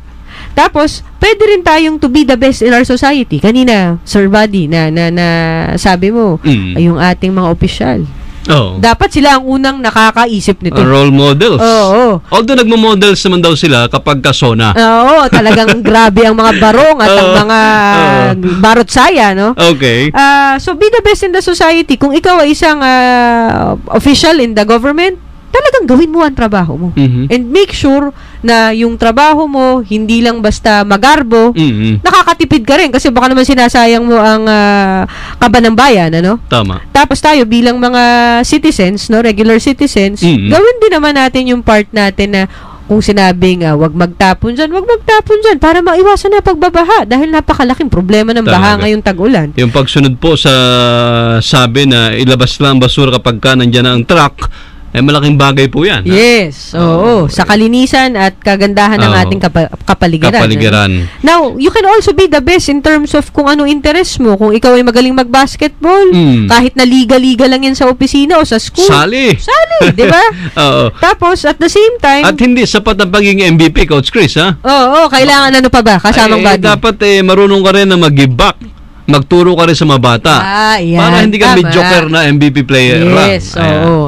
Para lalayo mo rin siguro yung kabataan sa masasamang bisyo. Tama, maganda yan, kasamang body. Tapos yun pumasok din yung be the best sa trabaho. Kasi kung gusto mo ma-promote, gusto mo na mas komportable yung buhay, malay mo, in being the best, let's say, call center agent ka pala ngayon. After that, baka maging bisor ka na. Ay, diba? hindi mo masasabi. Basta tuloy-tuloy lang yung best mo, ha? Sa negosyo, halimbawa, at pag-aaral, merong ka bang ilang mga practical tips din, Coach Chris? Oo, kailangan lang dyan. Di naman kailangan maging honor student. Okay. Pero dapat lang, pag talagang alam mong nagsunog ka ng kilay sa exam, kahit na ba nakakuha ka lang ng pasangawa, alam mo naman ginawa mo yung best mo. Hindi yung tipong ginawa mo yung best mo. Kunyari, nag-aral ka pero nagfe-Facebook ka pala. O nanonood ka ng TV, di ba? Okay. Yan, sarili mo lang din ang linoloko mo nun. Parang ang lahat, ang gusto ay makamtan yung excellence na tinatawag. Yes. And palagi, wala naman sino man sa atin siguro na ikinig or kahit sino pa man na gugustuhin talaga manatili kung nasaan ka na lang eh. Tama. Oo. Nature na yata natin mag-strive for excellence. Oo. Diba, Coach Chris? Oo. Sana nga lahat tayo ganyan, ano? Kasi, alam mo, bakit ba natin kailangan maging magaling sa lahat ng ginagawa natin or aspeto ng buhay natin? Unang-una, mawawalan ka ng regrets. Let's say, kayong mag-boyfriend, girlfriend, nag-end up, nag-break kayo, no? Tapos bigla mong maiisip, kasi hindi ko naman siya talaga inintindi. Hindi ko siya pinagbigyan sa mga gusto naman niyang, may katwiran naman siya doon sa mga gusto niya. So in short, hindi mo ginawa ang best mo. Na dapat ginawa mo. Oo. So regret siya. Kaya ngayon, nanghihinayang ka. Dahil si girlfriend o si boyfriend, may iba nang kinakasama and mahal mo pa rin siya. Parang minsan nagpapakayaman ka ng todo, pero ang dami mo nakakaligtaang mahalagang bagay sa buhay mo. Yun, isa pa yun. Pagtanda mo, regrets. Oo, hindi mo nagawa. Hindi mo nagawa. Oo.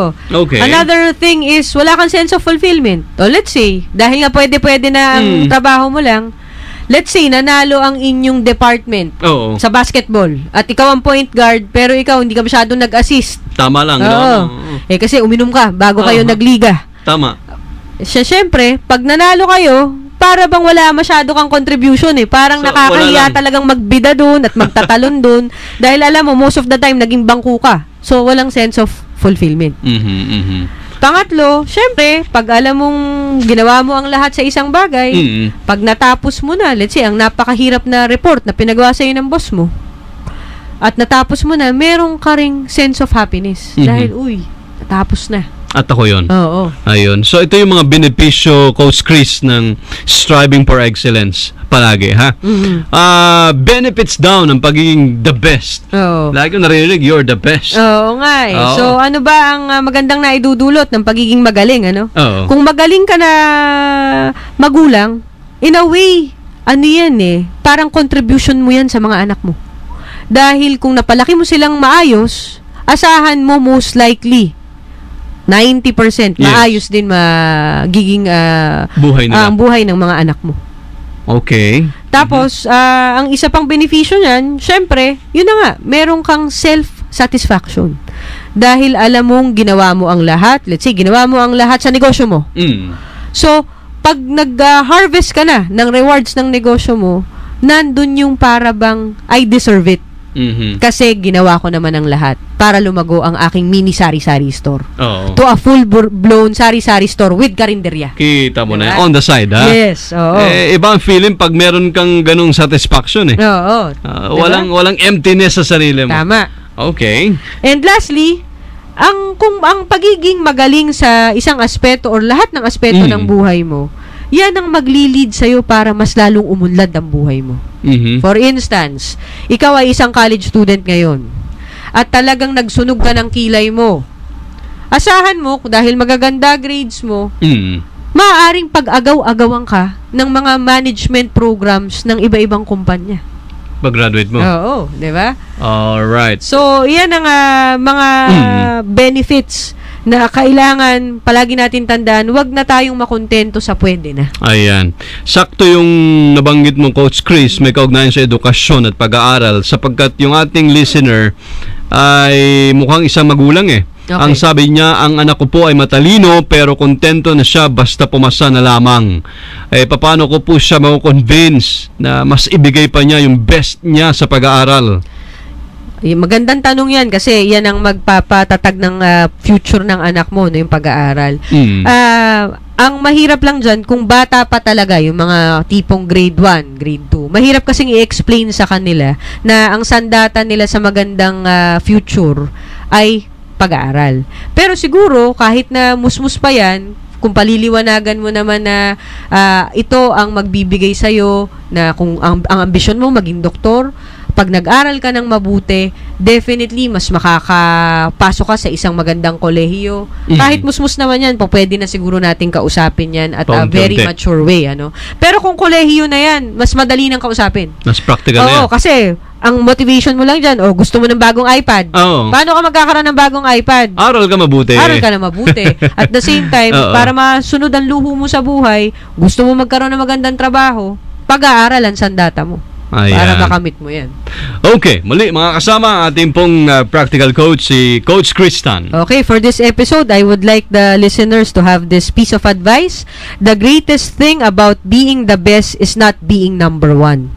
What makes it wonderful is knowing you gave it your all, and that's what really matters. Imbitahan mo sila at saan sila pwedeng tumawag. Connect sa'yo, Coach Chris. Okay, sige, kung meron kayong company team building or training or gusto nyong humingi ng personal advice, pwede nyo po akong kontakin sa www.practicalcoachingbycristan.com.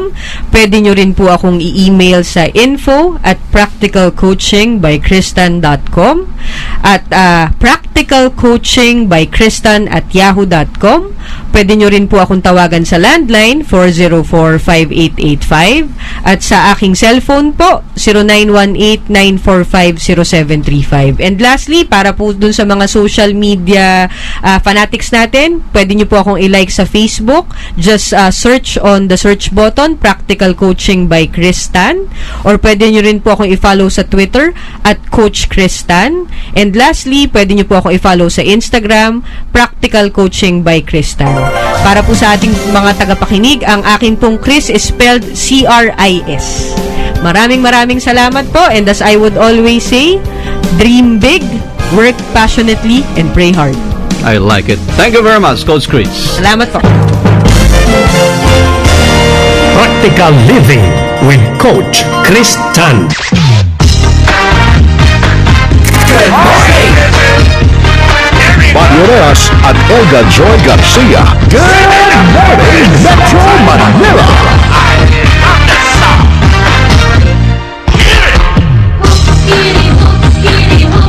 Thank you, Chris. Okay, best na ho ba kayo? Hindi pwedeng overnight lang, ha? Tuloy-tuloy lang. Happy listening. Good morning. Again, lakas kayo dito sa province, sa Promlon. Especially sa municipality of Odjongan. And first municipality po yung Odjongan, mga kasama. Sa Tablas Island. Ayan. Thank you and more power. God bless. Ang pangalan nila, hindi ko kayo nagbanggit ng pangalan eh. Kamusta dyan sa mga kaibigan natin dyan sa Odjongan, ha? Kami na pala Texter 6891. Good day, my idol buddy. Tanggalin na iyong Senado at Kongreso. Talaga agad. Stress to, ha. Puro bulok naman ang mga mambabatas na yan. Marami na tayong mga batas. Pero wala namang nangyayari. Sila yung gumawa. Sila rin ang lumalabag. Mga magnanakot, mga impokrito sa sobrang linis nyo. Pati si Corona nakita nyo. Yung sarili nyo, hindi po ninyo nakita. Bla bla bla bla bla. Bye bala. Pati mga sundalo, binibilang nyo. Sabi ho, salamat po, Jun ng Makati. Thank you, Jun. Stress. Oo nga.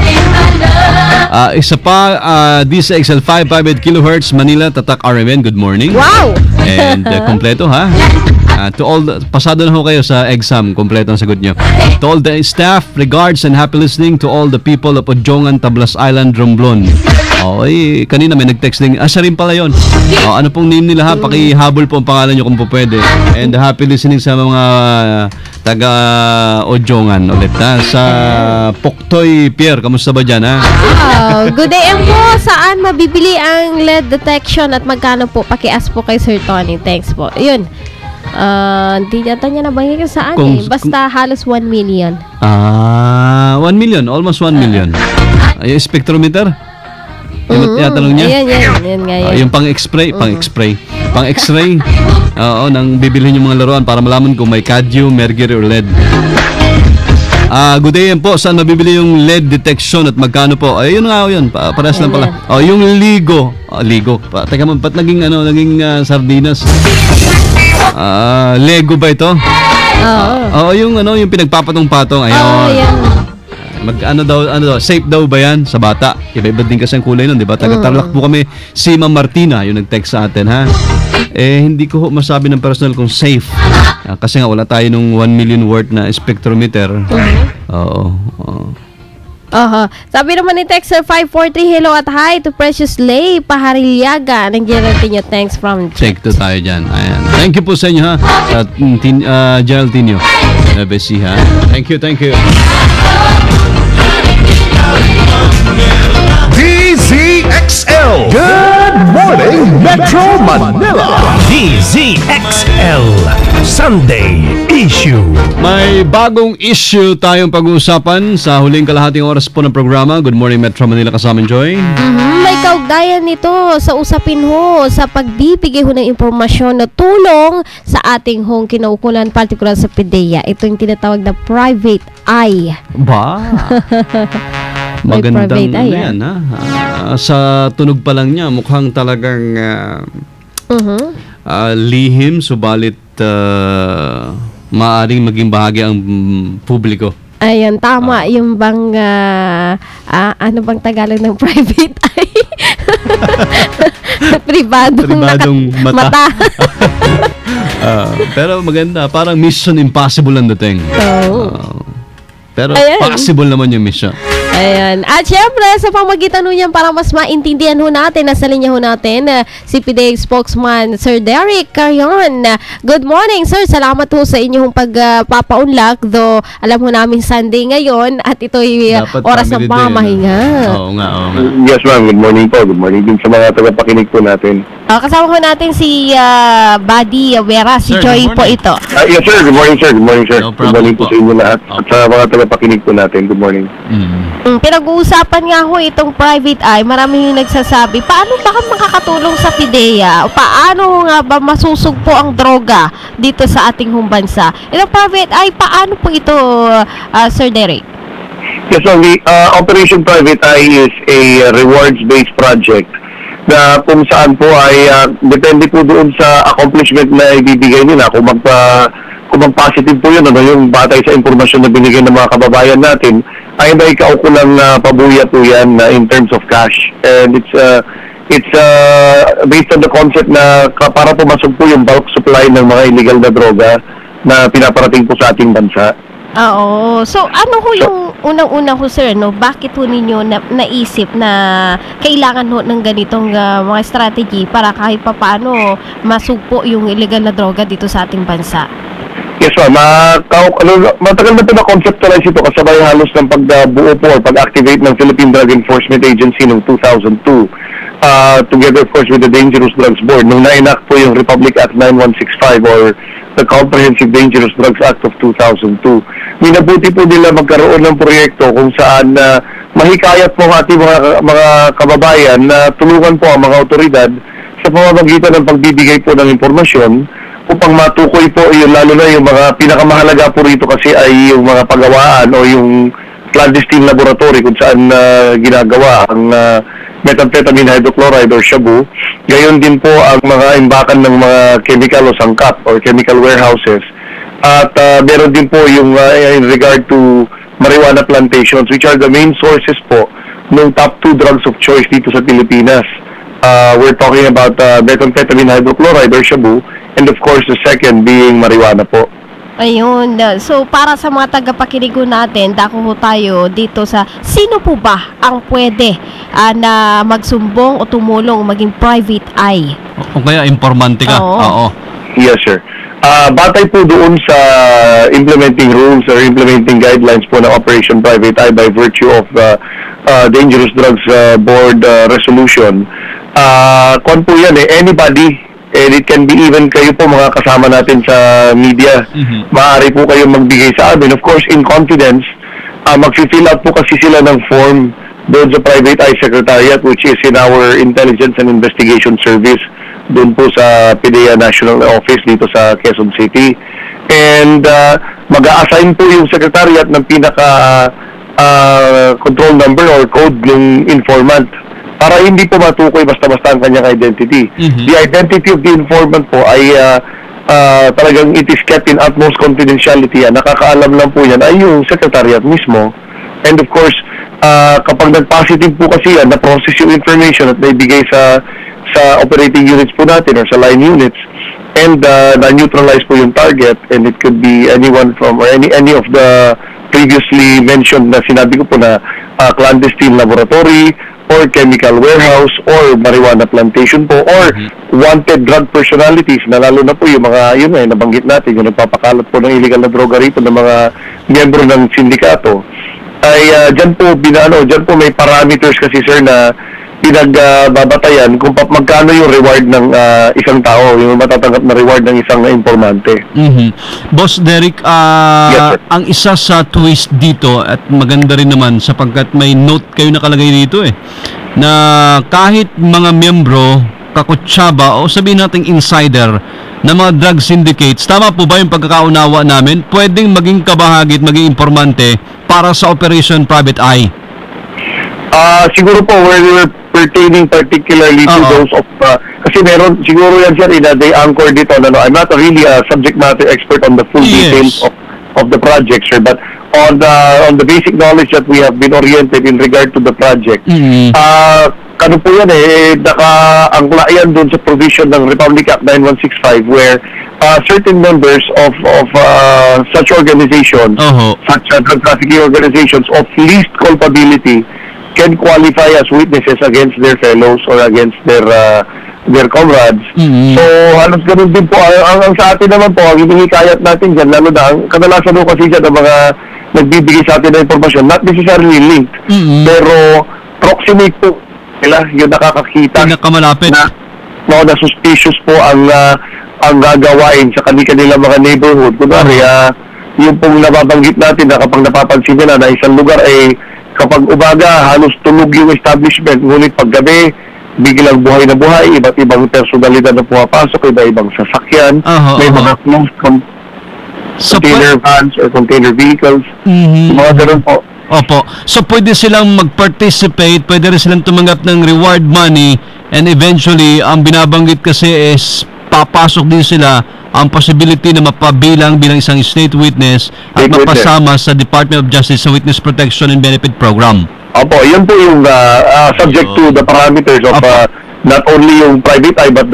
primarily of course also the Witness Protection Program kasi ang magunita ko po based on the provisions of the anti-drug law, it has to be somebody of least culpability. They're a principal to the drug trafficking activity. Medyo may hirapan po yan. Kasi ultimong ano sir, there is no provision in the anti-drug law about voluntary surrender of any drug personalities. Ganun ho ba? Wala sir. So, once they go into that, considering that it is a very damaging trade and it has implications even on national security, ako po, even if I'm not a lawyer, I do not recall any provision of the anti-drug law regarding voluntary surrender of drug personalities. Once na pumasok po sila sa ganyang illegal na gawain, talagang yan po, malamang target na sila ng lahat ng drug law enforcement agencies. And that means there is no room for surrender. Probably if they don't get caught and they decide to reform themselves without getting caught, praise God, pasalamat sila sa Diyos. Pero kapag yan po kasi natukoy na sila, nandun na sila sa tinatawag nating drug watch list or target list, ay kung baga yung dati po, pero inabolish kasi ng military yung term na yun, yung order of battle. Wala na po yun. Mahirap, pero ibig ko sabihin, kapag sila po nandun na sa, kumbaga, sa mga nasa warning or watchlist po natin ng mga personalidad, talagang mamanmanan po sila ng mga otoridad, and they are subject of continuous casing and surveillance operations na po.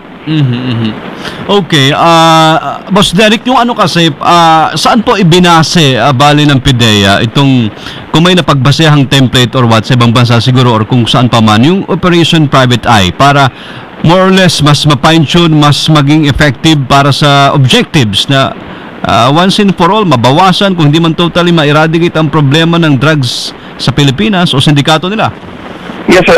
Well, if we notice, even the military and other counterpart agencies like the Philippine National Police, nagbibigay din naman po sila ng pabuya, lalo na kapag may high-profile cases po tayo na nangyayari. Ngayon, sa atin naman po, we felt it best na mainam nga po yung may ganito, dahil alam po natin natatakot ang mga kababayan natin na basta-basta magbigay ng impormasyon, lalo na po dito sa illegal na droga. Of all law enforcement operations, na nabatid na po natin yan na anti-drug operations are actually one of the most, if not the most dangerous. Kasi sa mortality rate na lang po ng operatiba, marami na rin po sa amin na nag-boost ng buhay. And of late, even non-operatives, like an information officer in Cebu was gunned down about over 2 weeks ago. Dahil nga po sa pagtupad sa katungkulan. So, nare-realize po natin yan na para sa mga kababayan po natin na gustong tumulong, natatakot po sila, at if only to give them some incentive in order to start their lives anew, sakaling may maituro sila malaking proyekto sa kanilang lugar at gusto nila mag-relocate o gusto nila magsimula ng panibago sa ibang lugar, matutulungan po sila sa pamamagitan nga po nitong project na ito. And lalo na po kasi if we were to, based on the parameters, we were to give a breakdown of what rewards await yung mga informante po natin, particularly for clandestine laboratories po. A small-scale laboratory na inire-report, na may report po ng ating kababayan, tinatawag po ma'am na kitchen type, sir ma'am, na kitchen type laboratory, the yield will not be anywhere more than, or it's usually less than 50 kilograms. About 50 kilograms, around 3 to 10 kilograms or basta less than 50. Yan na po babagsak yan sa small scale. 500,000 po ang automatic reward dyan. Puwera pa po. $500,000, puwera pa kung may makuhang mga sangkap sa paggawa ng droga dun sa lugar na yon, plus kung may finished product po na drugs na nakuha sa isang lugar. Now, if it is a medium-scale laboratory, the yield is anywhere less than 100 kilos. Ang automatic reward po yan is 1 million pesos. And again, pwera pa kung may makuhang chemicals and precursors and finished products po ng droga. May iba pang kaukulang reward po yun, the quantity and purity po ng mga droga. Now, for a large-scale laboratory, the yield being more than 100 kilos at any given production, yan po ay 1.5 million automatically. But of course, sige sir, go ahead po. So sir, tatlong kategorya pala para sa clandestine laboratories. Yung una, yung binabagit mo, small, medium, and then large. Yes sir, yes sir. Yung sa large na binabagit nyo, pinakamataas na 1.5 na ito, sagad na ito. Yes sir, and in fact, based on the parameters, napag-alaman po natin, no single informant can receive more than 2 million at any given time. Kasi based on budgetary restrictions din po ito kasi dahil ito po, we are paying this from yung tawag po natin. Hindi po ito, although dati, nung kakikick off po nito, we source our rewards from special funding. Ngayon po talagang ito sa pinapa-incorporate na natin po sa GAA natin ito. Ayun, kasama sa budget. Opo, so this is considered part of what we call our intelligence fund. Ito, kumbaga talagang may limit po yan. Alam naman po natin yan dahil all government agencies have a budget ceiling or budget cap. So, we are working within a budget given to us, and kaya nga po, any informant is entitled to a maximum of for every project. Oo, so magkano? For every project naman po yan. And there is no limit to whatever project na pwede pong ibigay ng isang informante, ma'am. Oo, so magkano po yung limit ho niyan, sir? 2 milyon po, ma'am. 2 milyon. Oh. So dito ho, Yes, sir, ma'am. binabanggit nga ho ninyo na pabuyan na pwedeng ipagkaloob. So far sa inyo ho, sa monitoring, sa assessment ho natin, marami naman ho yung mga nagiging katuwang ho na informants Yes, dito sa ma'am. private eye. Yes, ma'am. Yes, sir. In fact, nung katatapos lamang po na PDEA 11th anniversary celebration, we have given monetary rewards. We have actually presented the monetary rewards to our informants. At one of them po, dahil ang kanyang project I believe is dalawang laboratorio, dalawang high impact or high value accomplishments. Ang nag-net po siya ng over 1.5 million. Ayun. So, talagang totoo po ito. And what we do is, we present the rewards in cash. Hindi na po nila kailangan pumunta sa bangko upang i-encash yung pera upang hindi po sila matrace. At bagamat naisa sa publiko po ito through the media, through print and broadcast media, yung rewards, yung po mga tumatanggap ay talaga naka-mask po sila. Kumbaga yung parang bonnet ng mga operatiba or ng mga nagko-conduct po ng clandestine operations po na yung mata lang ang nakikita at naka-hood pa. Oho. So Para hindi po sila makilala. Ayun, kahit papaano, sigurado ho yung kaligtasan din ho. At yung, Yes, ma'am. And they use only code names. Informant. Okay. Para ho sa mga tagapakinig ho natin na may gusto hong ibigay ho na information sa inyo, gusto ho na mapabilang sa private eye, paano Yes, ho ma'am. nga ba makakatulong ho itong mga tagapakinig natin? Yes, ma'am. Mangyari lamang po, maaari silang pumunta sa tanggapan ng PDEA dahil meron po silang isi-fill out po na form na yung tinatawag po na IRF, yung report form, and that will entitle them to yun nga po yung code name side sa kanila kasi yung pong ating mga yung intelligence operatives po natin, tutulungan sila upang i-fill out yung form and then kukunin yung information na binigay nila, ipaprocess po ito into an intelligence project and which will be sent to our operating units. Pag nag-positive po yun ang magiging basihan ng kanilang reward. And Sir Ma'am, if I may inform the public, hindi po PDEA ang nagdidesisyon kung magkano ang kanilang rewards dahil meron pong inter-sector or multi-sector committee ng private eye, Operation Private Eye Rewards. It's a multi-sector, most of representatives from the corporate sector, from the religious sector. So, ang PDEA po ay secretariat lamang. May representative din po bang media? I will check, sir. Ang media po kasi come in as ang media po come in under Section 21 as mandatory witnesses during anti-drug operations. Pero I would not know if there are any. I'm trying to recall the composition of the Private Eye Rewards Committee. Most of them po are from the IDP, from the legal sector, from the corporate sector. Merong religious po dahil meron dong isang pari or bishop. Pero wala po ako magulita sa media, not unless affiliated lamang yung Pero as in nature, transparent po tayo rito sa pagbigay ng reward dahil nga po pinapa-cover talaga namin sa media yung pagbigay ng reward.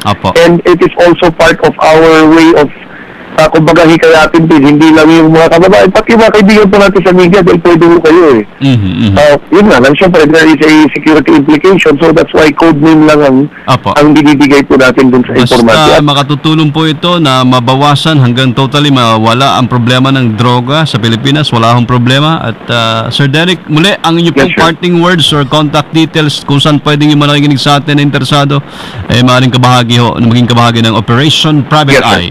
Yes, sir. Muli po, nagpapasalamat po kami sa pagkakataong may pinagkaloob niyo po sa aming ahensya. Sa ngalan po ng aming Director General na si Undersecretary Arturo G. Cacdac Jr. Nananawagan po kami sa lahat sa ating mga kababayan na tulungan po ang PDEA at ang lahat po ng law enforcement agencies sa pamamagitan ng pagbibigay ng impormasyon tungkol sa mga malalaking paggawaan ng shabu at plantation ng marijuana at yung mga drug personalities po na nagpapakalat nito o gumagawa ng mga ganitong illegal na gawain. Maaari niyo pong i-text sa PDEA hotlines. Ito po, meron po kaming one number per network. Good, sige po. One of the major networks, Globe, Sun, and Smart. So for Smart subscribers, the PDEA text hotlines are 0999 888-7332. Madali po tandaan, sir, kasi the last 4 digits represent PIDEA, 7332. So it's 0999-888-7332 or 888 PIDEA. That's right. 09 sa Sun Cellular po, 0925-573 PIDEA. That's 0925-573-7332. Yan lang pong globe natin ang hindi PIDEA ang ending. 0927-915-0616. That's 0927-915-0616. Meron pong automatic response system yan for private eye inquiries. Ito po ay isang system na binigay sa atin ng Go Live Pacific. So, nagpapasalamat po kami muli. Pagtulungan po natin ito, madali po ang marching orders ng Pangulo ay let us reduce the supply of dangerous drugs. At yun po ang pinaka-assume namin ngayon sa ilalim ng pamumuno ng ating mahal na Pangulo na si Pangulong Benigno Simeon Aquino III. Okay. Boss Derek Carion, sir. Salamat po na marami as usual, ha? Yes, sir, ma'am. Opo.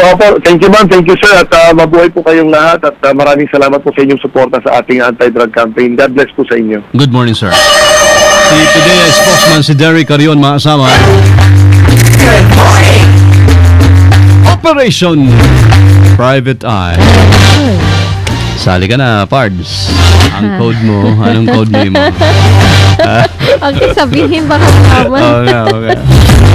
Yun din yun yung reward. Oo naman.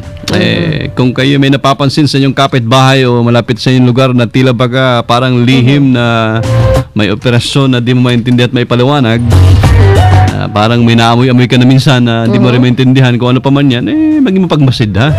Malay nyo, maging milyonaryo kayo. Naging milyonaryo ka na, nakatulong ka pa, at maliban dyan, naprotektahan mo pa ang ating mga kabataan. Parang PCSO lang, ha? Ang dating, nakatulong ka na. Text! Mahabol na text sa morning ng Sunday, 9:58 na ng morning. Dapat po para, matanong na mga super interrogator at magkabukingan na investigador. Nako, hindi ko alam kung saan kayo nanggaling yung text, ha?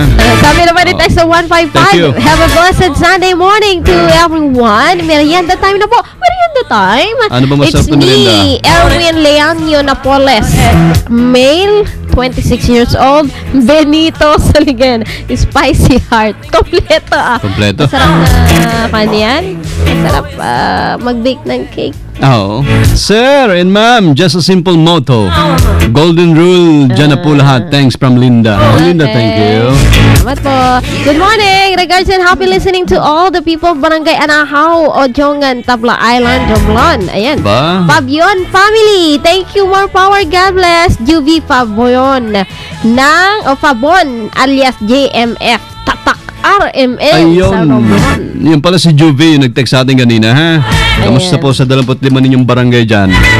Ganda umaga po, DCXL RMN, please. Alamin ko po ang cell contact number na mahusan guest nyo kanina, si Tony Dizon ng Eco Waste.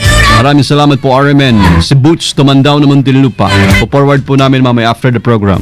DCXL 558 kilohertz Manila Tatak RMN. Good morning. Hello in regards to all batch 2013 of Ojongan NHS. Also to administrative and teaching faculty staff of Ojongan National High School. Likewise to all public administration students of CAS Department at Romblon State University Main Campus Ojongan. Thank you, more power and God bless.